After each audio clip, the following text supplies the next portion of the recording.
Record.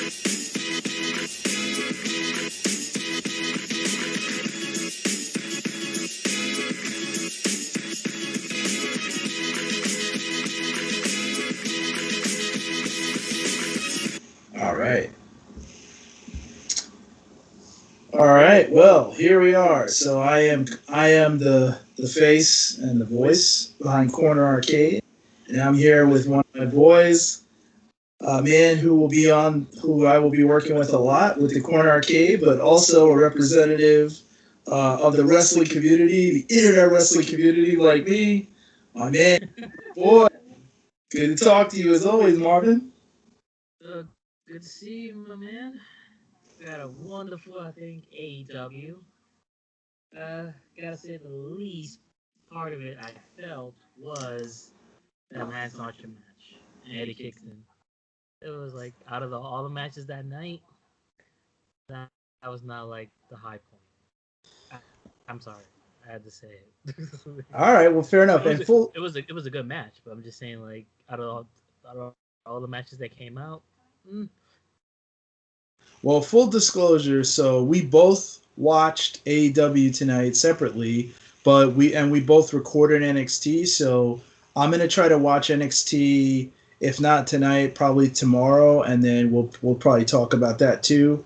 Same thing, I guess, Marvin. You recorded NXT, right? So we'll be able to go over that a oh different yeah, day. I recorded it as well. Yeah. All right, cool. So we both watched it. We watched it separately. So this is the first time I'm getting to talk to him about the show. Same with him. I guess we'll just start from the beginning. So Jericho and MJF, they won the Battle Royal tonight. What'd you think about the Battle Royal for the tag team tournament there? Honestly, how the whole thing went, it kind of makes sense to go with Jericho and them because you got Top Flight, which they look good, but it's like they're still young. Like you got to go with more experienced one. And plus, I think this sets up the Sammy breaking out because MJF is gonna sabotage his ass. Already saw it. You saw the hints of it. Now he's got two the goddamn Tito Ortiz on his side now because Ortiz wasn't on his side, but now he's walking over that line.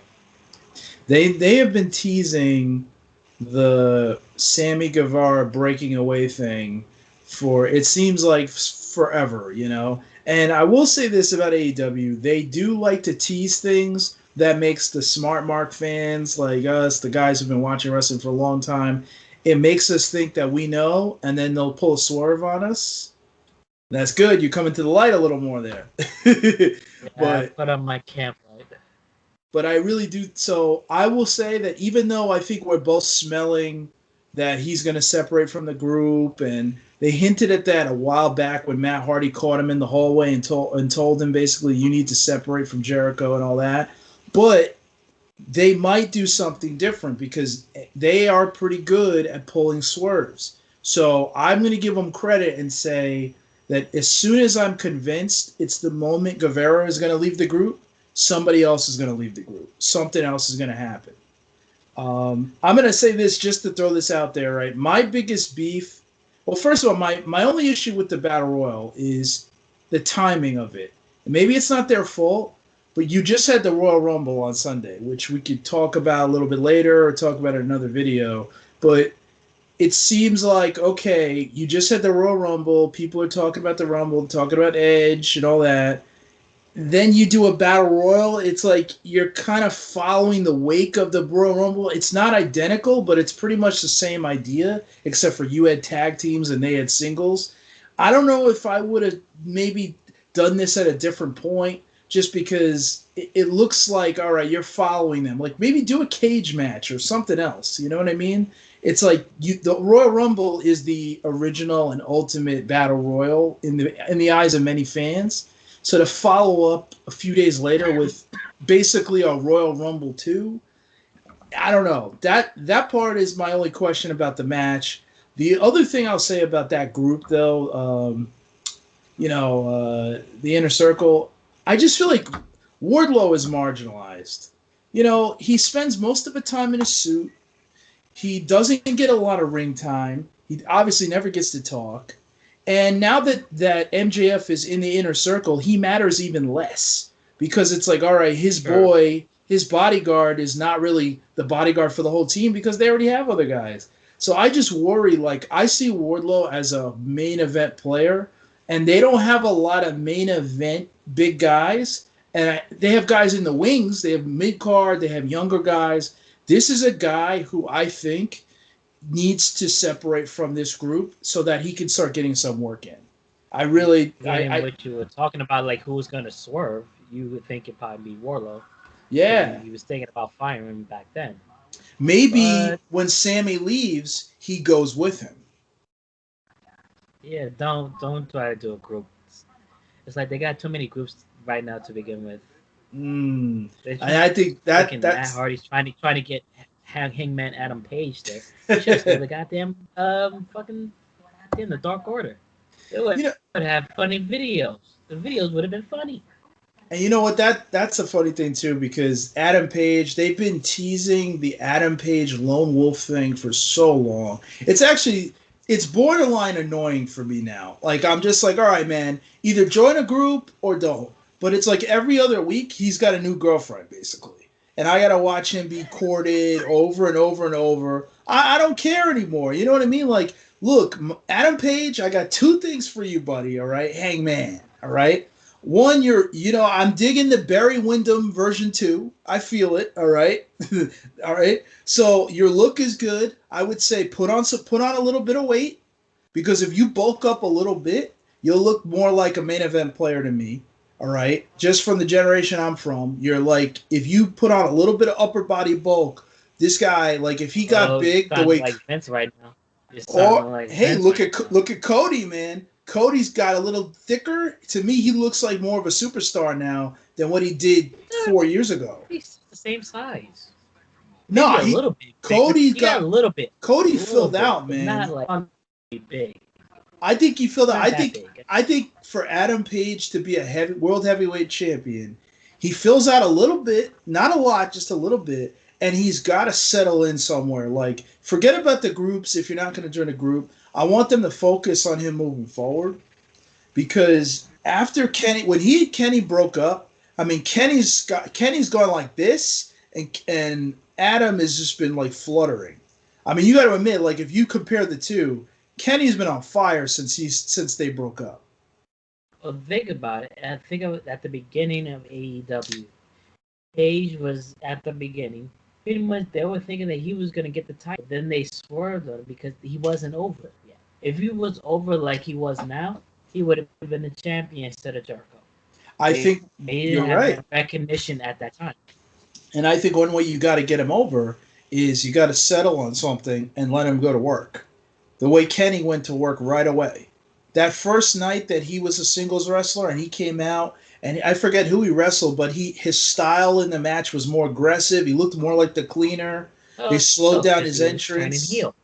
He was All right, turning heel, so that but was that was kind of like the set point with him breaking up. He turned from the nice guy to the bad guy, and then just everything just went down from there. While I think Adam Page kind of came in with a good part, he came with the good part, but everybody else just let everything go. I think it's turning heel, but it's also getting yourself into a rhythm, right? And it's being that badass, and you could do that from being a face too. And Paige has not settled in yet because they've been continuously going in and out. It's almost like they're feeling for who he has the chemistry with and who he doesn't. Now, I'm going to give them credit again and assume that this is all part of a storyline that at some point I'm going to turn around and he's going to be with somebody, right? I just don't know when that's going to happen. But anyway, I guess just to move it along. So Jericho and MJF So win, right? before you do that, but you got to at the beginning, you got to think about it. Kenny was the good guy. Adam Page was the bad guy, kind of like the bad boy, stuff like that. At the Flirting end of with the it, relationship, they yeah. did the switch. They switched it up. It Well, was kind of a- set that way. yeah, but Adam was sort of flirting with it though. He was slow turning heel, but he never fully turned heel. You Well, know? I was talking about coming into this to the tag team. It was Oh, already like already on Ad's life. at length, he was kind of like the bad guy after group. Okay, he was the good guy. He was trying to bring him along. He was doing the good thing, and then slowly, like each tag team match, and then he kept on getting to the last two matches. Total role reversal. So now he's the bad guy, and he's left out the good guy. But since he was so much at odds with everybody in the group, he just got it was just left out. He got kicked out. Yeah. Wow, Kenny just left automatically. Just said, "I'm tired of this shit. Let me go." So that's how the whole thing just switched around on him. Well, all right. Well, let's just move it along. So, all right. So Jericho and MJF win the match, right? Right. That means they get to they get to challenge. We'll see what happens with the inner circle. They're teasing that there's going to be some kind of issue with Sammy and all that. So then they go to a promo for Jade, right? Look, they make her look like Wonder Bionic Woman, right? woman. That that Bionic, was a good. I'm gonna say I bionic like black the woman. promo. She was jacked Too up. bad it could have been his wife, Cody's wife. Just say she's pregnant right now, so that was supposed to be her. That was supposed to be their match. Yeah, it was. But I'll say this: look, she's jacked up. The promo was good. She's already had a couple beatdowns she's been involved in talking about Jade. So I thought the promo was solid. You got the point across that she's a badass. She looks badass. Whatever she's gonna do, you're ready. You're into it. I thought they did a good job with that. I think first of all, the production crew, the head of their production, is the same guy who did it for WCW. So they have quality there, and this guy knows what he's doing. And the whole team, all the guys, all the bookers, all the agents. I don't think they have a writing staff, which is probably good. Uh, Overall, their production is very good, and I thought the promo again was on point. It was cool. So good job on that. Then it went to Darby and Sting in the ring with Tony Schiavone, as Jericho calls him. Um, Taz interrupted them and from outside the building, As as usual. and he and his group were, talking about how they were barred because of what happened last week, beating up some of the people that worked there who were selling shirts and all that, and then they had to pay a fine. Let me just point something out, all right, that I noticed. AEW management, especially because Tony Khan doesn't talk on his own show, right? He doesn't speak on AEW Dynamite. You never see him. You don't really hear from him. You hear of him, and they acknowledge him that he's the owner. They acknowledge he's the boss. When there's something extremely serious, they'll acknowledge he's involved. But on AEW, Tony Khan and the management, as they call it, they're basically faces. So you beat down a referee, you beat down people who work backstage. When the Bucks super kicked people, whenever something happens, AEW management is a face. They're good guys. They come out and they punish you for doing wrong. But on Impact Wrestling, Tony Khan is clearly working the heel angle, insulting Nashville, insulting Impact, talking about how, like basically he's the big dog, they're the big show, Impact is like the smallest show. But It's he's not sometimes lying. I'm not He's saying not he's lying. lying, but that's subtle heel work, and it's funny that he's willing to show his face and engage as a character on Impact, even though it's a small segment. He does it every week, but versus in AEW, he doesn't talk, but management is face. They're good guys. I just wanted to point that out because I thought it was funny when Taz said that they got in trouble, and I'm thinking by the same guy who's a heel on Impact. So it's cool how they're messing around with it. I think they're having a lot of Same thing fun they with did that. with FTR. Look what they did with FTR. They Same banned them thing. because they were messing somebody at pretty much the right ringside doing Absolutely. the same thing. It's good work. I think that's a good job by them. They're having some fun with it, and it's subtle. I like it. I like what they're doing. So anyway, what do you think about the Darby and Sting situation with Taz's group? Well, it's gonna come to a head at that street fight. The thing is, what they're gonna do with it? Like, are they gonna try to get more people with them, or there's gonna be 2 against 4? Even though 2 of the 4 in Taz's group are like fucking machines, pretty much like big boys that can kill them both easily without the other 2. Yeah. Taz is not gonna do anything. The kid's not doing anything, so it's pretty much kind of like until after they beat the crap out of them. It's only those three. So that's the only thing. Are they going to bring somebody else into the group, which is I don't know likely because they have nobody new coming in, or it's just going to be the way it is right now, just them two against three, him with the bat, him with the jacket, with the hat, then with the tie. So the plus I'm worried how Sting's going to wrestle in that match.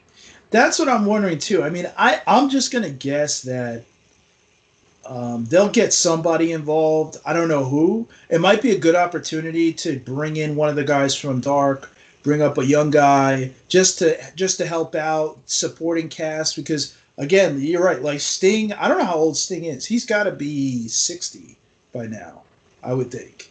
Maybe high Well, I don't know. 50s. 60. But he's up there cuz he wasn't young when he was in TNA. So, I'm just wondering if I would say middle, like middle age, like maybe 35, 40, maybe. I'm just ballparking it. I mean, when Maybe he was go a little. I think when he was in TNA, honestly, he was already in his 40s. So I mean, look, he clearly can't wrestle a full match. A street fight might be easier because he could do a lot of punch, a lot of kicking. He could hit him with the bat. He doesn't have to take a ton of bumps. It's a little bit easier to mask. I think some of the physicality of a wrestling match. Ironically, Oh, you're just right. He's so 61 years old. he's He's 61. Okay, 61 years old. all right. So I'm Depending guessing. on when's the revolution. What day is it? What exactly day of month? Because his birthday's on March 20th. His I think birthday's March 20th. it's So he'll before be that. 62 at the time. So he's 61. Ugh. So I That's see gonna be a Sting. match. Street fight. I don't know. Sting's not going to have a full match, but they'll get somebody else to help out. But I mean, what do you like? What do you think? I'm into it. I'm into the overall thing because I'm curious to see what happens with Sting and Darby, how they develop that. I like Team Taz. I personally think Ricky Starks. Every time I see him, and it's not an insult, he reminds me of a skinnier Rock, like 1998, 1999.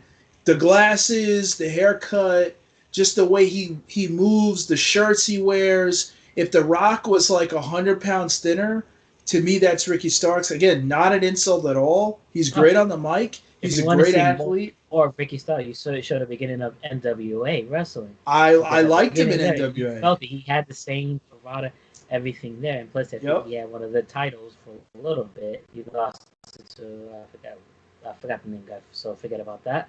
It's just that he was a talent there. I mean, talent. I didn't know why he was in NWA, but he was there. So well, he's doing flourishing in AEW. Yeah, So I that think was he's got it, and you could tell that they're already recognizing that on the mic, he's the guy in that group. When Taz is done talking, you give him the mic. You don't. Brian Cage is okay. Brian Cage is good in the ring and all that. I like Brian Cage, but when it comes to he's the not mic, the smooth talk. He's not the smooth talker in no, the ring. He's not. definitely not. Definitely not. Oh, You no, gotta no, no. you gotta give He's it to not Ricky definitely there. either. That's what I like Either about that Taz group. or Ricky, or Taz or Ricky. They are the ones that talk. It's better that way. Yeah, I agree. And Ricky, you could tell he's a superstar. It's just a matter of how he breaks out. What do they do with him? But he's already obviously he's good in the ring, but he's amazing on the mic. Got a good character. That they have something good with Ricky. So all right, moving I along. feel like new Taz is that the team Taz has kind of been laid out at the fourth, not kind of like moved to the side a little bit more times than much. And Even though they how many good honestly, the heat that they get from talking about that is solid. Because whenever you think they're moved to the side, Taz thinks they're moved to the side, and he talks about being moved to the side. And I think that's good for them because it adds an element of realism. Like, are they really pissed that they're not in the ring, that they're not getting time? Because this is one of the drawbacks of having such a big roster and a good roster is it's hard to get everybody on television.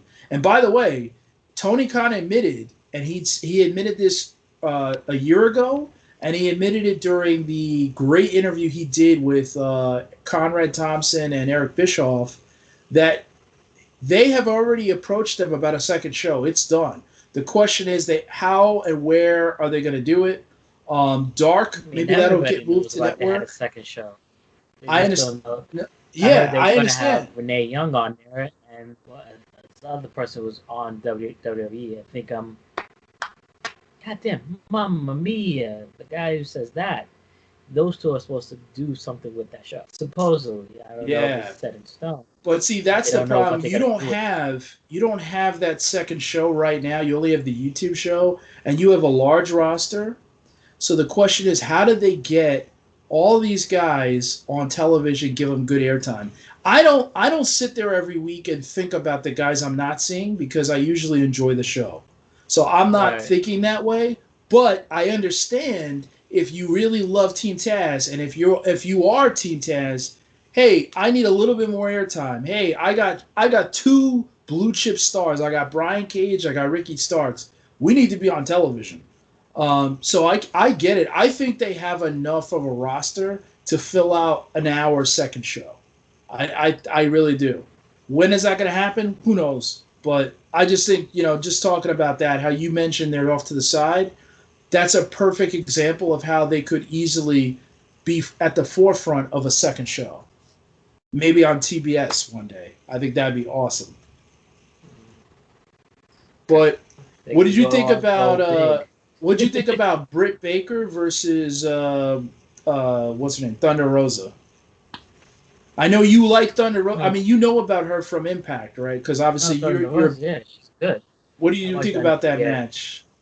it was a good match, but it's just I'm not sure what's the end goal for this.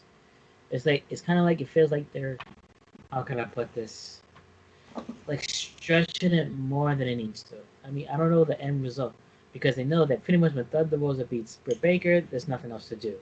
So they keep having Britt Baker win by these crazy shenanigans with Rebel. They keep extending the thing.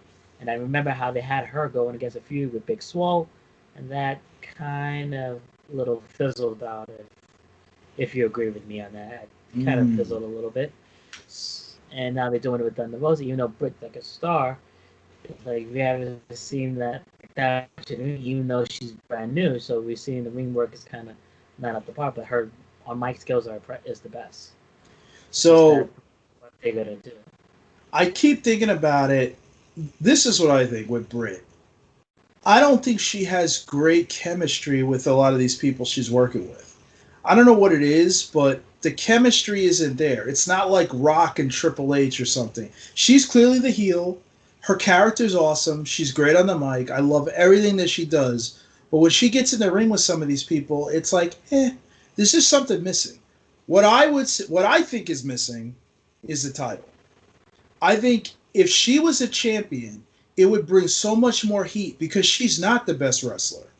She's good, but she's clearly not the elite of the female wrestlers. If you look at all the female wrestlers they have, she's not the top, but she's probably the best character. So here's what I would do with her. Definitely.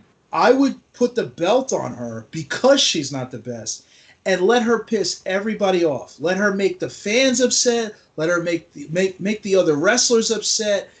Integrate that in so that when Reba pulls off that turnbuckle and she cheats to win that match, you're like, oh, come on. Every time it'll be like literally you'll be like every time Ric Flair or Triple H or any great working heel maintains the title, you know it's through some shenanigan. They're good, but are they better than the person that they just beat? Probably not. I think that would be perfect for Britt because right now, like you just said, I agree with you. Britt and Thunder Rosa, it was just like Britt and Swole.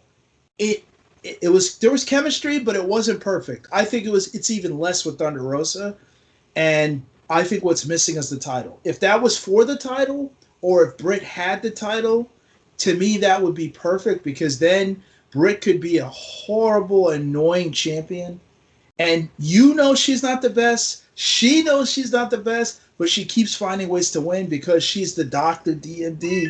You know, I think they have to do something like that with her. Just my opinion. I think if you keep running her out in matches, it diminishes because she's a character, but she's a great heel character.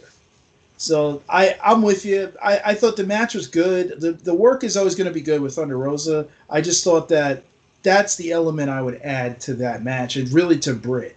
Um, and then maybe at some point after having her have matches with people as champ, when the belt is no longer there, maybe there'll be some more chemistry. But that's just the way I would go about it with her. So then Adam Page and Matt Hardy versus Luther and Serpentico. Matt Hardy ends up tagging himself in for the win. We've seen him do that before. He did that with Private Party. Private Party did all the work. He tagged himself in at the end, got the pin. He celebrates like he just won a gold medal, and Adam Page is looking at him funny. I thought the match was fine. Obviously, it was about advancing some kind of story. Matt is celebrating. I think at the end they made him like realize that Adam isn't excited. But then again, Adam Page already told him he's not interested in doing anything else. He'll do one match and that's it. So then I'm like, all right, well, again, and I know we just talked about Adam Page, but it's like, okay, Adam Page basically said, I'm not interested in being with you. I'll do one match. So then why would he care if Matt stole the win? It's kind of like, all right, it's not going to carry on anyway, right? You know why he cares about it. Come on, huh? It's like, yo, he just took the thunder. He does it with Private Party, aka wannabe Vince, like the Vince style he's doing. The multi shades he has. When we saw one of his covers, he kind of covers on Facebook, is like all the dimension, all the people he plays as. So it's kind of like, I understand the concept, but sooner or later, he's gonna like kind of teeter around with the group, use them, or maybe he could probably be that lethal one that come up and helps them. Private Party wins the titles from the Good Brothers. That could be an angle they could try, but I don't know if they're gonna do it. It's just that I feel the same way, like you said. He's kind of like hovering around, like not sure what they're gonna do with him or anything yet. The same thing what you were talking about. So you see them continuing with Matt and Adam, or are they going to move Adam on to something else? Look what he did with like Dark Order. Like he's hovering around for like a couple of weeks. He's probably gonna hover around with the Big Hardy brand for a couple of weeks, or maybe even longer, because not sure what to do. And plus they got Kenny Omega with this angle, so it's not like he can chance for the title because he's got Jon Moxley right now. So it's kind of like keep him away from the top area. Especially he doesn't have nobody to bring with him. If he had Dark Order, then he can actually go up and step up there because he has Dark Order at covering his back. But since that did not happen, Matt Hardy, Private Party, is not a good backup substitute for that kind of whole situation. So I'm guessing it could be just to keep him away from the big title areas for right, kind of like somewhat protecting him, but it's like he's just still hovering in the air. Well, yeah, I mean, I guess I don't want to keep talking about it because we already talked about it, but yeah, I mean, I guess we'll just see what happens. By the way, side note on Luther, he's old and he's still pretty good in the ring, so that's pretty cool. Look, the wedding, all right, James Mitchell, Abyss's former manager, he's officiating the thing. They had Jerry Lynn brought Penelope down to the ring. I mean, look. Red Devil in the suit. These Devil in the suit. Look, I'm gonna say this: the wrestling wedding it's hard to pull off because we all know something's gonna happen, right? So think about it, Stephanie and Tess. Yeah. Chuck and Billy and Edge and what's her name and Guerrero. Yeah. So. Yeah. I mean, look, and look at Miro and his wife. That's the one. Damn it, that's the more recent one. Thank you. Yeah. So I mean, look, we already knew something was going to happen. They teased it all throughout the segment. It was all right. I mean, look, at the end of the day, it's like I get it. They're just building for another match between Orange Cassidy, Chuck, and Miro and Kip Sabian. Look, Miro's gonna have a good run in AEW because the guy's talented. Kip Sabian's pretty good. He has natural chemistry with his wife or his real life fiance, Penelope. Penelope's actually really good in the ring too, by the way. That might be the best male-female combination I can think of. I can't remember a Not male, doing much with them. but can you remember a male and female wrestler who were real life dating, who in the ring at that level combined were that good? The only other couple that comes to mind is Triple H and China. Just off the top of my head, if I can't think of, because there's been a lot of males and females, but together at the same time. So not after the fact, right? Because you could throw in Edge and his wife. I would say Brock Lesnar and Sable, but Sable wasn't really a wrestler. So when John I, Cena and Nikki Bella. yeah, right, Nikki Bella, yeah. I'll leave that one alone, all right? The divas, right? That's why I said it. Oh yeah, she's not the kind of wrestling I'm thinking of. I'm trying to think who else was a good in ring performer. Oh, I guess Lita and Edge, but yeah, Lita and Edge, right? And I guess Lita and Hardy too, right? So yeah, Lita and a couple people. All right. So, but but but in the modern, but yeah, in the last, yeah, that's really it. I mean, most of the time when you have the couples, it's been one is really good in the ring and the other one is like the manager. So this was, when you think about it, these two are pretty good. Miz and Maurice. Ooh, now did you like Maurice as a wrestler when she was on SmackDown? Honestly, I didn't see her that much with the wrestling. She was Out of all like the divas from the past, it was like, yeah, but they work their chemistry together, so it's good. I mean, you can't deny they're good. Like, I think they're funny together, definitely. But I'm just trying to think from a wrestling perspective, like pure in ring. Like Penelope might be better than Kip. I mean, she's really good in the ring. When she's still an up and coming, she still hasn't. She's still rusty a bit. I've seen her a couple times when they want her to just be a wrestler and get in there and do it. She's gonna be a contender for a title. She's very good, and Kip is really good too. So, but anyway, so what'd you think of the wedding though? Did you like that segment? Were you into it or? I mean, everybody knows there's gonna be some kind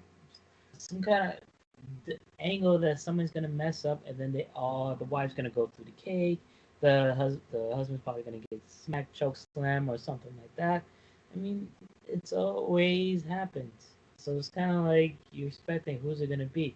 Honestly, I was kind of expecting the other best one to come back at that moment. I was kind of like that would kind of be a good thing to start setting up. And him, it was there was nothing in the box, and then you had Orange Cassidy on the side, setting up the whole cake fiasco. Were you talking about Trent? Yeah. Oh yeah. Like Trent come in, but I think he's really hurt though. That. Yeah, he's gonna be out for a couple of months, so I was kind of toying with the notion that would have been like a good. They should extend the whole wedding little thing until he comes back. Then he's in there, and then his coach sets up a new feud. So Trent is really good, by the way. He's really good. I've seen him. I remember the Trent Beretta days. I've seen him on the East Coast.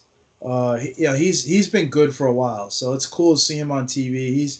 He's good, really good wrestler. You know, when he is prepared to step away and do a singles career in AEW, he'll be a player. I think, whenever that happens. I mean, we'll have to see when that happens. It'll be a while, obviously, because they got to bring him back and all that. But he's a really good wrestler. All right, so then that was the wedding. So all right, so then we got to talk about something I'm not into at all. All right, and I know why they're doing it. Shaq and Jade versus Cody and what's her name? This whole Shaq and Cody thing. I mean, could you be any more forced? I mean, look, I get it. All right, TNT, Shaq, the big show, whatever that show they have, with Snoop Dogg. I get it. They're trying to get the rub. I get it. Look, you're trying to get the mainstream rub. You did it with Snoop Dogg. Now you're trying to do a Shaq. Just come on. I mean, Shaq is doing the best he can to make me believe he cares about a feud with Cody. Oh, yeah, Cody, looked like a girl. Look, if this was going to be Shaq versus Charles Barkley, Now I'm into it, all right? Like Dennis Rodman You and Karl know Malone. dang well, Charles If Barkley it's ain't getting in no damn Barkley, wrestling match. I know. But Stop if it. but if it was Barkley and Shaq getting in and, or just whatever, even them yelling at each other, I'm into that more than I am to Shaq versus Cody. I mean, there's no chemistry there. I don't care about Jade being a. I don't know who is Jade his daughter or something. Like I don't know the relationship at all between Jade and Shaq. I guess that's how into pop They got culture I am. well, they got time. The match is not going to be to March 3rd, so you got a couple Oh of weeks. man, I'm gonna be Just into it set by then, things up. man. I'm not into it, I'm man. not I'm saying you're sorry. gonna be into it by then, but they got those couple of weeks to start kind of like baking it up.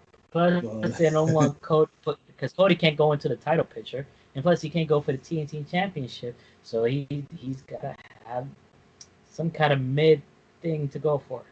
I know. And look, if you're gonna have Cody deal with, if you're gonna have somebody from the company deal with the mainstream, Cody's good because he's articulate. He's got a pretty wife. You know, he's already on another television show. Like I get it. I know why they're doing it. I'm not saying I don't understand it. I'm shoulder shrug with this. I don't care. And I like Cody. I like all Cody Rhodes. I've been saying this ever since they started AEW. And to be fair, he was doing it on the Indies, and he was doing it in Ring of Honor. He was doing it in Impact. But ever since they really got into AEW, the American Nightmare to me reminds me of the Hitman Bret Hart. What not saying he's copying the character, but the feel of his character. Because Bret, if you remember back from the New Generation days, Bret Hart, okay, the son of a wrestler, son of a promoter. His family's in the business. He's a real now. Cody is a real high school collegiate wrestler. Bret Hart was trained in a wrestling family. He's a very polished wrestler. But they were both the clean cut captain of the football team type. Neither one of their characters was based on anything over the top. Their character was based on wholesome, family, traditional, clean cut, technical wrestling, captain, leader, all that. And that's the feel I get from Cody. I love the way that they've used Cody in AEW, or maybe I should say the way he's used himself. It's been awesome. I get Bret Hart all day long when I watch Cody have his matches. When he was doing that open challenge thing, every time someone came in, it didn't matter if they wore a mask, if they had paint on their face, it didn't matter what it was. Cody was that clean cut captain. It works, and I like everything that they've done with him so far, except for this thing with Shaq. I could care less about that, but overall, I'm loving the Cody feel. Do you feel that chemistry or that connection with Bret Hart, that feel to him? I'm talking the new generation days. I'm not talking about WCW. You see the Uh, similarity there? I mean, I'm not big on all the backstory like how you're trying to put it as, but I see Cody as a good wrestler. He was kind of like squandered back in WWE days with the whole Stardust and the face mask and uh, Ugh. whatever freaking gimmick they put him with.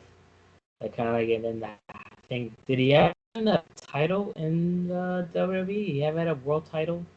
Because I think he only had Nah. Intercontinental or US title. That was it. It might I have been a think that was the U.S. highest he champ. went. Yeah. No, When he definitely yeah. was Intercontinental. So he had those, and then I think he had a tag team once.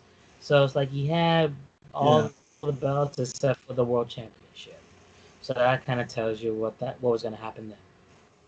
Well, he definitely wasn't. He was not.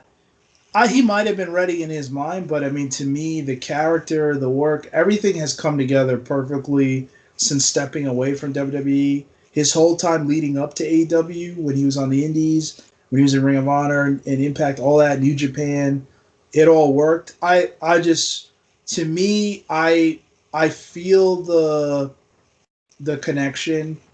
Um, between Cody and Brett as far as their relationship to their own roster, to the company. That's how I see it. But anyway, that's what was going on there. They're building that up. Then you had Lance Archer versus Eddie Kingston, the lumberjack match. I just feel like this show was good, but there's too much going on this show for this lumberjack match. I want this to be a main event of 2 weeks from now. Not because I need to wait 2 weeks, but because this a lumberjack match is a specialty match. It's between two guys who have a little bit of a beef. There's a little bit of a story there. I don't need this pushed and forced into this show. This should have been a separate thing that had more time to it, more interest. I just felt like it was kind of rushed. I think I went to the bathroom. I came back. I saw the end of a table spot in the corner or something. I want to see, when you tell me there's a cage match, there's a lumberjack match, there's a ladder match. When you start throwing that out there, I'm thinking main event or 20 minutes or something. I'm not thinking, between the Shaq and Cody promo and the FTR promo, we're gonna have a lumberjack match and squeeze it in. It just felt a little forced. Not bad match, just I wanted more of it. What'd you think? Honestly, that match was like the out of the matches that happened that night. It was the bottom one. It's just that I want to say like with the big guys, it's always hard to have matches, especially interesting matches like that. Even though I think maybe WWE does a little bit better with the big boy matches because Vince like those big boys, so he knows how to make sure they do those good One thing I'll things. give Vince credit for, I he have to loves the big give guy. Vince credit for that, definitely. I Mm-hmm. don't know. It's just I thinking they're trying to more capitalize on Lance Archer coming since he came over and just trying to put him into something and everything. Because remember he pretty much he was like sent to the fucking sorry sent to the whatchamacallit sent to AEW Dark for like Yep. a couple of weeks and he was never shown on AEW. He was pretty much terrorizing the whole place. So I'm guessing because they didn't have nothing for him. So I'm guessing they're trying to do anything with Eddie Kingston, even though he had a good match with John Moxley with the world title. And now I'm just like they got groups everywhere like trying to go at each other, but then they take their time away from everybody. I don't know. Yeah. I guess it's just something to force, but pretty much they had beefs, and then same thing with the Dark Triad. What am I saying? The Triangle, and then they had beef, so they were both together trying to go at him, and then they started beef. Lance also started beefing with the Triangle, so that kind of like imploded. So now he's trying to go against Eddie Kingston by himself. But now since he won the match. Yeah, he won the match. So I'm guessing what they're gonna do now is the beef over. Who's Eddie and the Butcher and the Blade gonna mess with now, or what's I think came to like a focal point because pretty much the beach party Bass at the Beach was pretty much kind of like a pay-per-view. And usually after that, after the man got his revenge, it's kind of like a clean slate for Yeah, me. they don't know what to do with him, man. I mean, they haven't found him an opponent that works, and they haven't found him, and it's not necessarily his fault or really anybody's fault. It's just like he's a good talent and he's new to the company. They're trying to find, but so far it's just they're bouncing him around because I get the feeling from afar. I have no inside knowledge, and I try not to read too much of the dirt sheets these days. Um, but overall, it just looks like they don't know what to do with him. Like they don't have an opponent. I might suggest get him into a program with a younger big guy, and it probably a guy like who you're trying to build up, and see what he can do with that. Or maybe get him into a program as a monster heel with I don't know, one of the no, I was about to say the Hollywood Blondes because I'm thinking about his father and Steve Austin, me and Brian Pillman. With the Right. I forget what they call the Varsity Blondes. Let him work with Pillman, right? Like maybe attack him, say something about how he looked up to his dad, or I don't know, come up with something, but get into a program with one of But the he was younger already like a guys. monster already. He came in, he started coming in as a monster face. So it's kind of like, going back to roots, but now he's kind of Have like him turn on Jake. midway docile. Have him turn on Jake. Nah, Be that like, say, Jake hasn't done anything for me. You know, what am I paying you for? I don't know. Come up not with time for something. that yet. He's a good mouthpiece for him. Even though Lance Archer can talk good, Jake got those. He has those promos that are gold, and it's like, It's nothing. especially Hey, you it's need to not use against them when Jake. It's just to get him. They have to get something going with him instead of bouncing him around. So there's a lot of things you they could should. do. Honestly, they should keep it like this until they get the second show. Once they have the second show, maybe they can figure out something. But until that time, just I guess keep them with like squash matches for now, and just until something comes up, But see, until that's what. But something see, they're not ends, even and really then doing that though, because they they have won't him. They already have him or doing it involved. before. Right, but they have him in and out of storylines while they're doing that. I think either send him the dark, find a big guy to work with that he can help give a rub to, or turn him into a heel again. Find an excuse to get into a program with somebody, but I don't need to force him on to Dynamite because right now it definitely feels a little forced. I don't feel like there's anything going on with him. But the guy has got a lot of talent. He could be a heavyweight champion for them at some point because he's big. He's a guy, and this is one of the problems that you'll hear Cornette and a lot of guys complain about. So I'm going to sound like an old fart, but he is a guy who, when I turn on the TV, I don't want to run into him in a back alley. He's a guy, he's an ass kicker. He looks like a guy who will mess you up. There are so many guys, and this is wrestling in 2021. There are more medium and lightweight guys out there that don't look like they've been in a lot of fights or don't look like guys that I'm scared of the way that it used to be back in like the 90s when everybody was roided up and jacked up and all that. And again, like you say, Vince McMahon's version, the non Vince McMahon companies, there's sort of a 50-50 about whether they need big guys to be their champ. If you look at Rich Swann, I met Rich Swann. Rich Swann is like half my size, We and met I'm them not a pro together. athlete. We met them Yeah, at the whole we met him at company thing in WrestleCon. town. So Rich Swann is the heavyweight champion of a show that he's absolutely not a heavyweight in. And there's nothing wrong with that, but I'm just saying the guys that pop on TV right now are the big guys because there aren't a ton of them who are getting that main event play outside of Vince Land. So Lance Archer, to me, he looks like a guy who at some point he could be your champ. He could be a heavyweight champion that looks believable. He's got good moves. But right now they don't have anything for him that's working. They're just bouncing him around. But I guess we'll just see. We'll see what happens. Overall, AEW knows what they're doing. I think they write a good show. So I always give them the benefit. With WWE, that's a different story. I question a lot of that stuff. It's been 16 years since I consistently liked the product. I like certain parts. I think we said 7 years ago, turn Roman Reigns into a heel and make him do what he's doing now. And I love what I see out of Roman Reigns. Not to get over to SmackDown, but I'm just saying Roman Reigns, if you watch him week in and week out, this is the best he's ever looked. On the mic, in the ring, everything about him is A1 Honestly, superstar. he. wa- I think it had to happen now for him to turn heel because he had that time away to work on the character, work on himself, and I think that needed to happen in order to come with the best heel he has. In a sense, I feel Could that way. be. I don't know if he could have been that heel back then, but since he came and then he came back with this new attitude, so it's kind of like you needed him away to people for him to miss him. Plus, he became heel, so it's Do like you he remember became Die heel to Rocky him with the Die? missing heel. Do you remember when his cousin was getting the Die Rocky Die chants?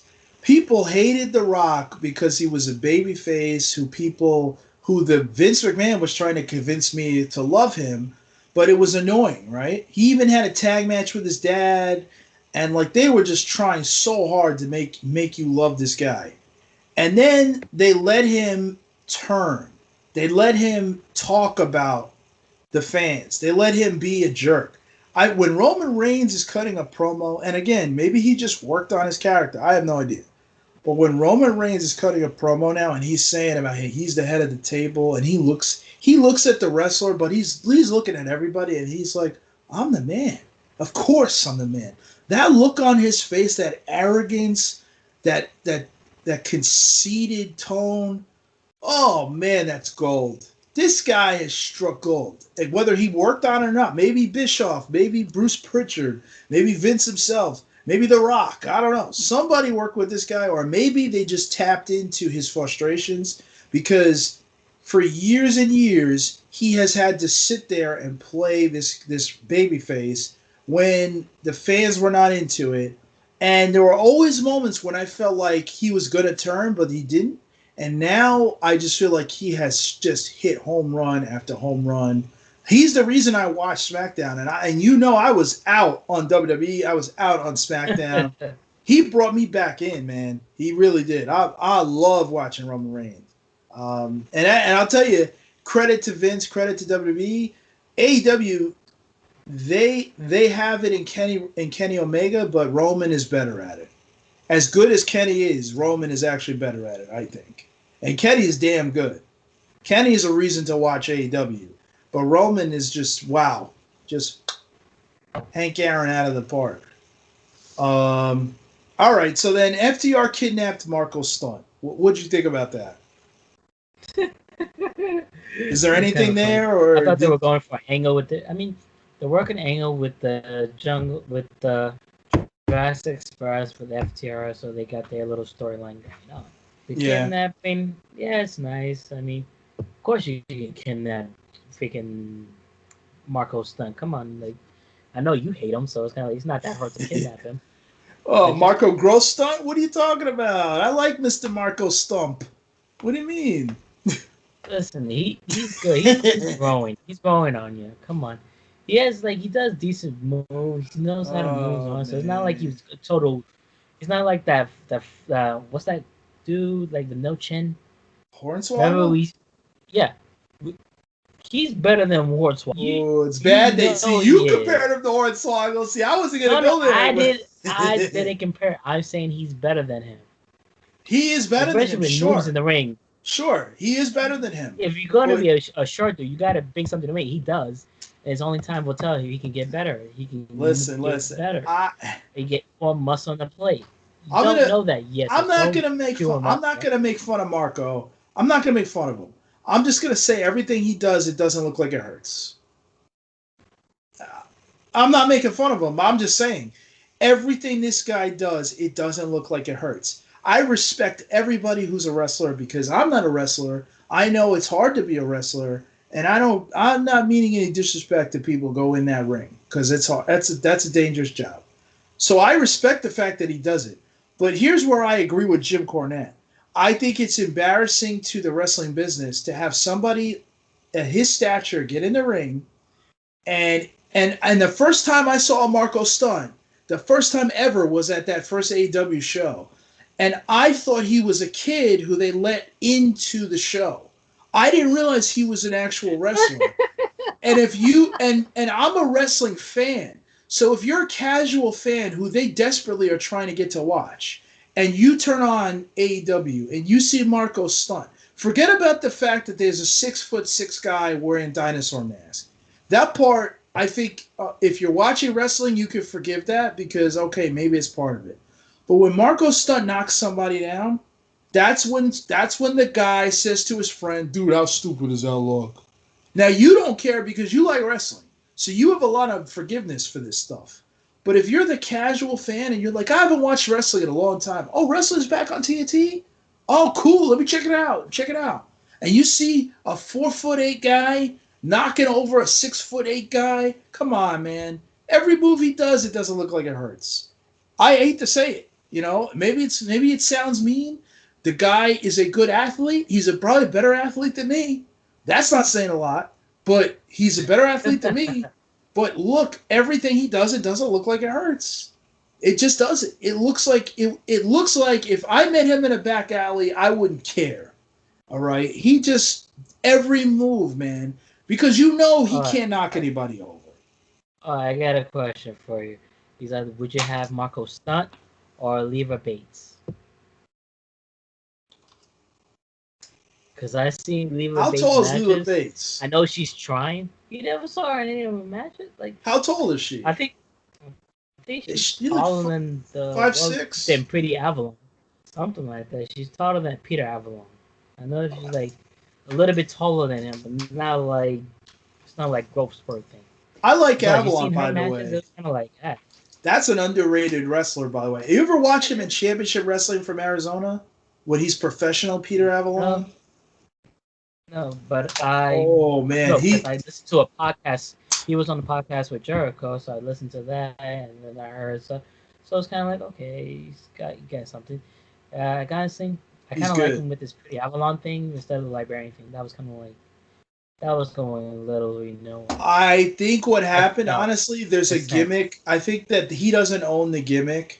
Professional Peter Avalon. Only reason I'm saying that, when he's in Championship Wrestling from Arizona is an NWA territory, and that's where he was working a lot before we saw him in AEW. And his character was professional Peter Avalon, so he was basically a prototype professional wrestler. And when he came to AEW, he started doing this librarian thing. And I'm just guessing that he just doesn't own the character. So now he's switching it to Pretty Peter, which is a lot closer to professional Peter. And I think his matches are pretty good. He's a good wrestler. I'm just guessing, but it seems like he might not have owned the professional thing because he only did that in Championship Wrestling from Arizona, and that's I guess it's an independent territory, but it's connected to the NWA through Championship Wrestling of Hollywood. And that guy, I think it's David Marquez or whatever, who's in NWA Power. He's one of the guys who runs that show. So I'm just guessing that's why. But you asked about Leela Bates. Yeah, I mean, look, with the women, it's different because I already know there's a less physical stature. Like I don't expect most of the women to be as strong physically as the men. But if Leela Bates walked up to the average AEW wrestler and punched them, I might think, yeah, that might do something. But when Marco Stunt does his moves, it just looks like, man, that didn't hurt. This guy is so small, like it's a joke, and it's a little silly, and I think it lowers the guys. Like if he's in the ring with the Good Brothers, he's in the ring with FTR. I mean, look at FTR. They embody what a serious old school wrestling tag team is. They represent wrestling. You're telling me these two guys that there's anything Marco Stunt could do to them, those guys should tear his ass up. I don't understand that. I get it. People like him. He's popular. I've long since given up on the idea that I'm ever going to get rid of him as far as being in the ring. Fine, let him do his thing, but I just, he's a good athlete, but nothing he does looks like it hurts. And at the end of the day, wrestling to ever get back to the level it was before, from a mainstream perspective, it's okay to not be real, but it's not okay to look like play fighting. And when Marco Stunt is in the ring, it lowers the quality to the casual fan. Maybe not to the mark, maybe not to the AEW super fan, the indie super fan, but certainly to the average fan or the fan of years ago who was more into sport like wrestling. And they claim to be like sports because they're keeping track of the records, even though they rarely talk about the records. Marco Stunt wouldn't be. He wouldn't be in a weight class that would be allowed to fight any of these guys. Because if they're really sport like, in boxing and in MMA, they don't have 120-pound guys getting in the ring with 200-pound guys. They don't allow it. So, I mean, that's my rant on Marco. So then, all right, what do you think about the final or the main event? Kenny Omega and the Good Brothers versus Pac, Ray Phoenix, and Moxley. My complaint off the bat, I want the Kenny Omega entrance, man. I love his entrance. I don't want that entrance. I don't know what With the that two was. girls with the brooms and just does Oh, that. yeah. I love the music, man. I hear the battle cry. Oh, one wing angel fly. I love that, man. He's trying I love to. I that. guess he's doing with the Good Brothers music, trying to get them more exposure. Yeah, That's just but my what'd you think opinion. of the match, though? That Did you like it was it? good. Yeah, it's definitely a good match. I mean, come on, Yeah. you got those sides of the match. It's gonna be a good match. So Ray that Phoenix was is nothing awesome. much. He's Ooh, awesome, man. him and Pac. No, his brother. They're the best Oh, high flying Pentagon. crazy Pentagon. They're the best Yes. freaking over the rope, daredevil, anything. Especially when Yeah. he did that maneuver going up to the diving out of the ropes. Wow! And still able to move on. Just like you can't go wrong when you got him in a match, but you got to be able to keep up with them, which Yep. everybody in that match was able to do. So good. Yeah, that was high quality. I thought, as an amateur, that was high quality wrestling right there because it had everything. It had the physical style, it had the athleticism. Every move looked like it hurt. It was fast, but everything. I mean, it was just on point. And then they hit you with that swerve at the end, right? So the bad guys win the match. So Good Brothers and Kenny are beating down on what's his name, Ray Phoenix, and then Mox is trying to help. It's 3-on-2, and then boom, they have Lance Archer comes out. He clears the ring, and then they hit you with the swerve of Kenta showing up. Kenta from New Japan, and he goes Well, after Moxley. What'd you now, think like, about one that? question: why was Lance Archer? Maybe I missed that part. I was like, why was he there? I'm trying to figure that out. You know Because just like why? we said, they're lost. When it comes to Archer, they call him out to do anything these days. I'm surprised he wasn't selling hot dogs. I mean, they don't know what to do with him. You know. Yeah, But yeah, but they he can't. came out that didn't make any Yeah, sense. But who? I didn't. It was like I forgot I'm about just that when I mad saw that Kenta.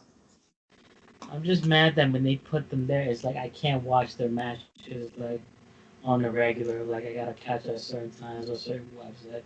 It's like I wish they had like a stable thing you can watch over here.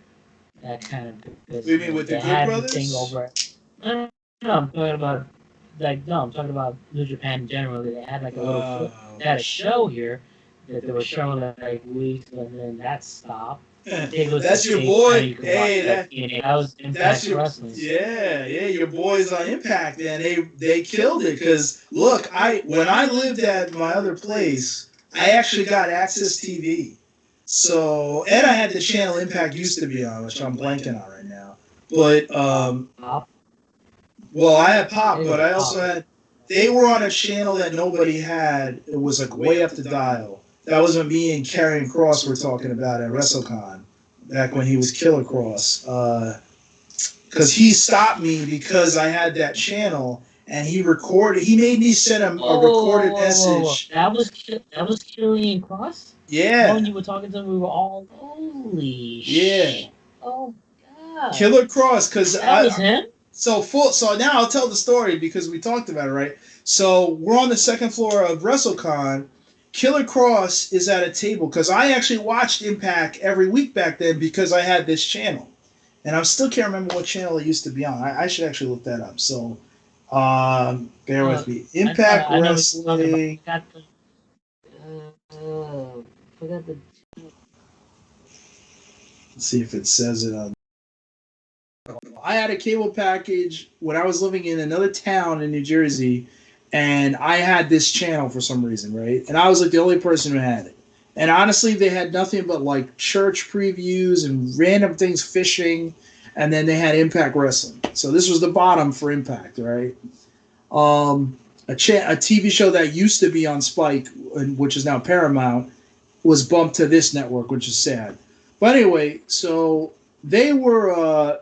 I was talking about his debut and how he was a security guard who arrested Eddie Edwards. They said Eddie Edwards was telling the security guard as he was arrested and walking out the door. He was like, "I didn't do it," and the security guard stops and says, "I know you didn't," and he starts beating him up. And he reveals that he was the guy who was assaulting people. He puts the X on him; it's an X card.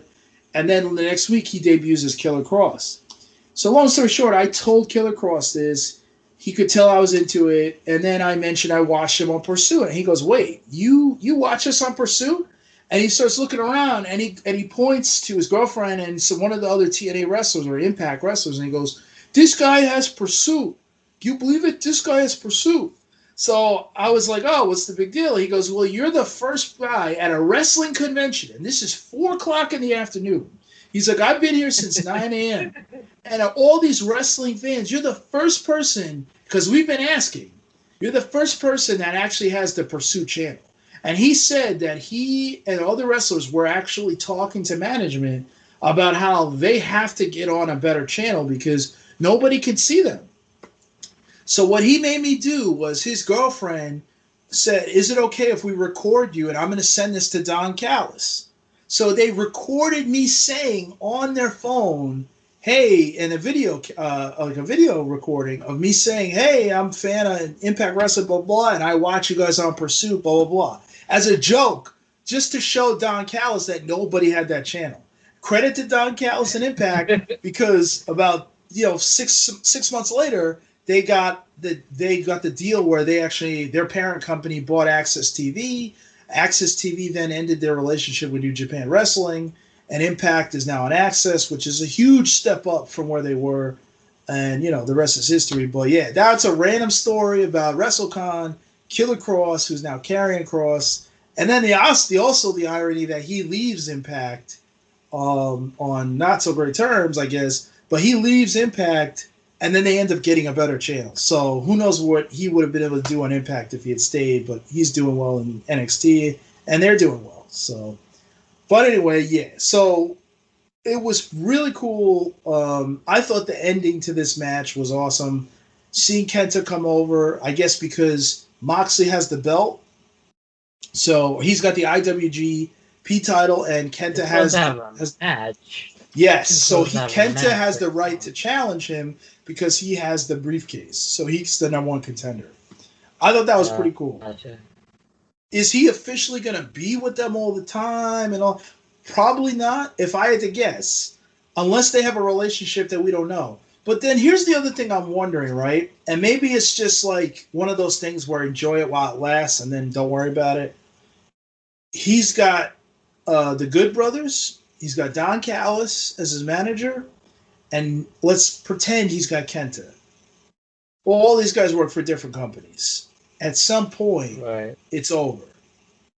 Is this sustainable? Will they all join AEW? Is the relationship different than we know? Is there a contract in place? That's my only hiccup with this whole thing is that I love how they're mixing up everything. It's fun. I think it's limitless for the wrestling business. If these companies work together, if they could get Ring of Honor in there, if they could get MLW in there, MLW to me is the most natural partner with AEW because they actually have a lot of guys who have come from there who are now in AEW. MJF being the biggest one. Brian Pillman Jr. is another one. Tony Schiavone, he worked for MLW. In fact, the head of MLW, Court Bauer, he used to be a writer for WWF. He didn't even know that Tony Schiavone was going to go do AEW until after he did it on the pay-per-view. And I don't think he was too happy about that. And then all of a sudden, he's just not working for MLW anymore. But there's a lot of synergy there. I think if you could put them together somehow, the way that they're working with Impact, that could be money. But what do you think about that whole connection though? What they have going on with Good Brothers, Kenta? You put in a lot of hope. I don't know. I mean, I know that they got some kind of working relationship with Impact. Honestly, I want New Japan to have a foothold in America. Have a show they can air and show their stuff at. Yeah. I don't know how. I don't know when they can do this, but if they can do this, it'd be a phenomenal thing. What about New Japan America? Do you remember that? They were supposed to do a New Japan America. I think it was going to be on the West Coast, but then COVID happened, and I don't know if that's why they haven't done it. Of course, the other issue is I think they were putting that together, but that was before Impact went to Access, and of course AEW has exploded since then. Yeah. So is there room for New Japan? Eric Bischoff once said, and the reason I'm bringing this up is because there's this channel on YouTube that I think I told you about, Wrestling Bios. I love that channel. The guy does a great job with it. I actually reached out to him, full disclosure, tonight. I tweeted at him to see if I could do an interview with him because I just think he does great work. But I was watching the show that he did on YouTube about the first SmackDown episode, and they had a thing about the first Thunder episode in there, okay? And he there's a part where Eric Bischoff says there's only so much wrestling, and this is in 1998. Okay, he said this is when wrestling had 40 million people a week watching on Monday nights. I mean, wrestling back then was hot. Okay, whatever you think about wrestling today, it's nothing compared to what it used to be. But Eric Bischoff said there's only so much wrestling per week that people can take. He's like, that's why I like having Nitro Live and I don't want to do a second show. It was Turner Network that pressed him into doing Thunder, and he basically said that was one of the biggest mistakes they ever made. They weren't ready for that. It was too challenging to write, and et cetera, et cetera. Anyway, my point is, if New Japan now, with AEW being where it is, and with Impact catching fire on Access, and you still have somewhere in the wings, you have what do you call it? The NWA. MLW is trying to get going again. Ring of Honor is always around. I mean, and then add on top of that the WWE, whether you watch it or not consistently. Is there room now still for New Japan America? Is it that powerful of a brand that it'll have the attention, or do you think it's just too much now? Honestly, I kind of agree with our Bishop on this one. Amazing as that sound, I don't agree with it much. I think it's too much. I gotta agree because honestly, I skim while when it's on Monday nights because I come home. Same thing with SmackDown, especially Friday nights. If we go back to when it's not over, usually everybody's out on Friday night. So it's kind of like you're getting these good ratings now, but if things go back to normal, hopefully, people are people are going to be going out like every every Friday, every day. So it's giving me those ratings are going to hurt a little bit, if you don't include DVR.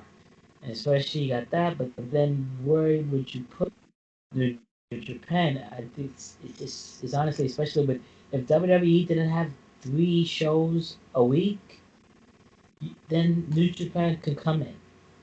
But since you Right. got like those 3 shows, then you got Impact. Like sometimes I forget to even record Impact Wrestling, like I did this week. I'm sorry, because I was like, then I saw a tweet like something happened. I was like, ah, damn it. I saw some I think Moose with 2 belts. I was like, ah, damn it, I didn't record Impact.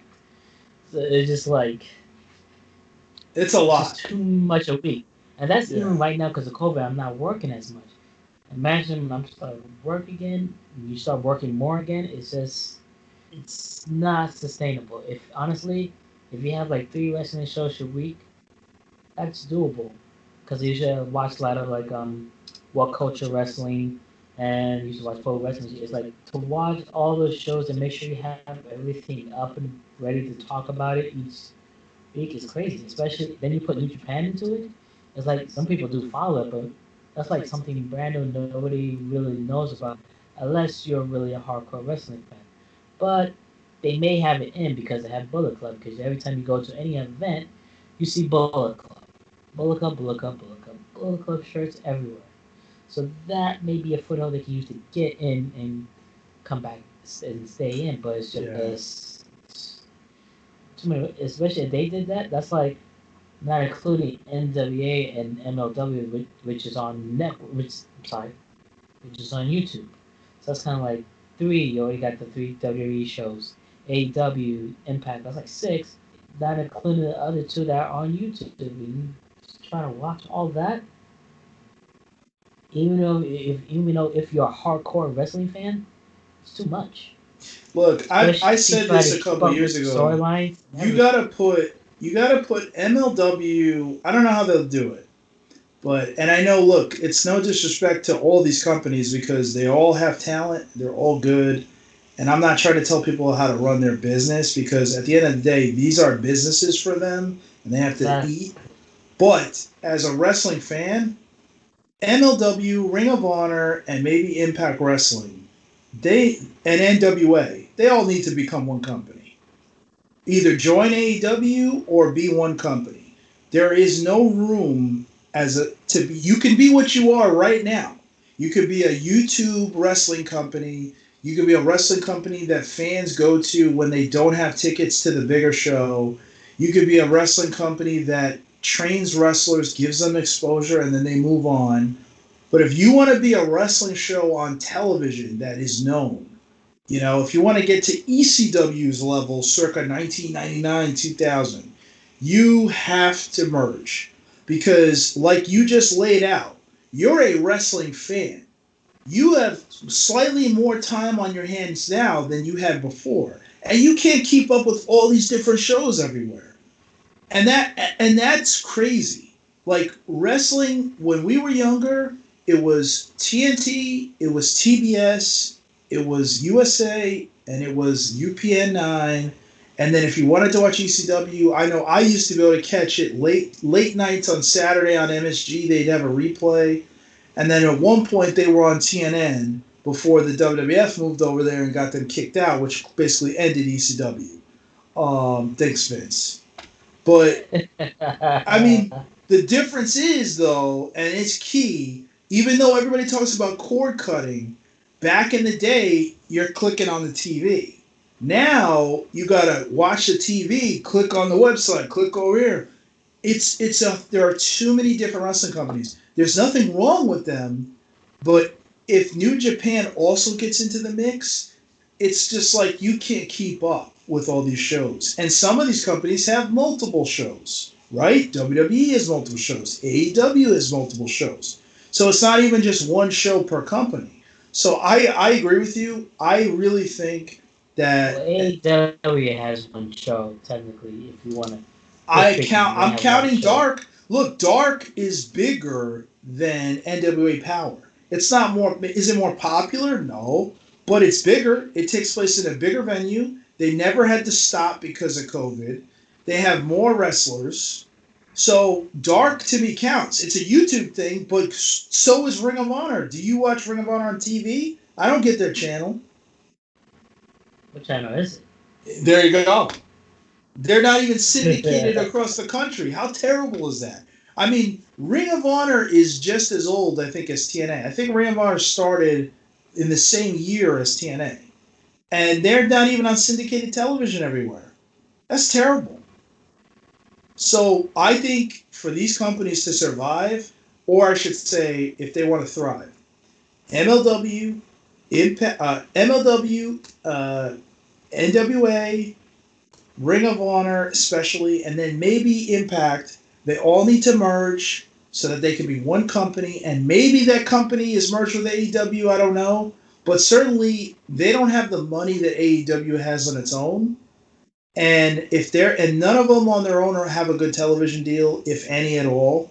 So for them to really compete, if wrestling is going to rise up, because there's this little bit of an opening right now because of AEW and TNT, where wrestling could rise up a little bit from the dead, where it's been for about 15 years. Again, thank you, Vince. This is the moment for these other companies to merge. WWE doesn't have to worry. NXT could be, NXT they could move it to Tuesdays, they could move it to Thursday if they want. They can leave it where it is. I They're mean, in oh good yeah, shape. I was meaning to talk. Did you see that article? They pretty much NBC Sports Channel shuts down. So all their hockey and stuff is gonna come to USA, and I think in the article they were talking about like how it's supposed to make them go from Wednesday to Tuesdays, and have the hockey or whatever on that channel on that day. That's a talk.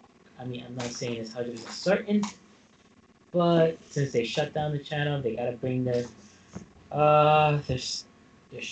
sports. They They gotta gotta get. get. I'm sorry if you're the NHL, and I'll talk about this on a different video.